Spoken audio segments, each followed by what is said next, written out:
Ayan, gusto ko ipakita sa inyo etong isa sa mga reopened lots ng Hampton Orchards. So, dalawa lang po ito nakaka-reopen.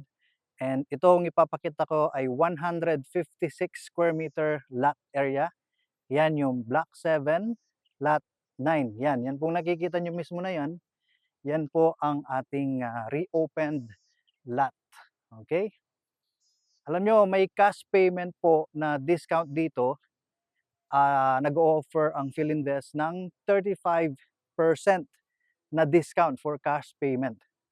Ang pagkakaalam ko, that's over 1.4 million pesos ang matitipid nyo kapag in-avail nyo yan. Until July 31. Yan. Hanggang dyan po ang ating frontage. Yan, 1. Yun yung unang point.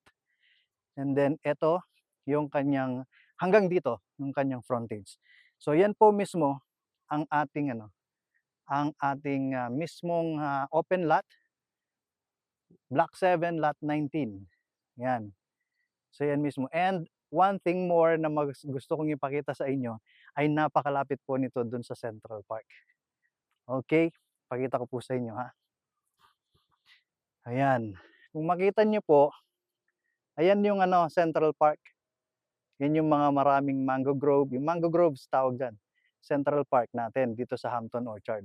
So around more than 50 mango trees ang nandyan. And dyan pwedeng picnican dyan. Pwedeng banding ng family pag lalo na weekends. Ayan, napakalapit lang oh. Tapos eto na yung lot na available.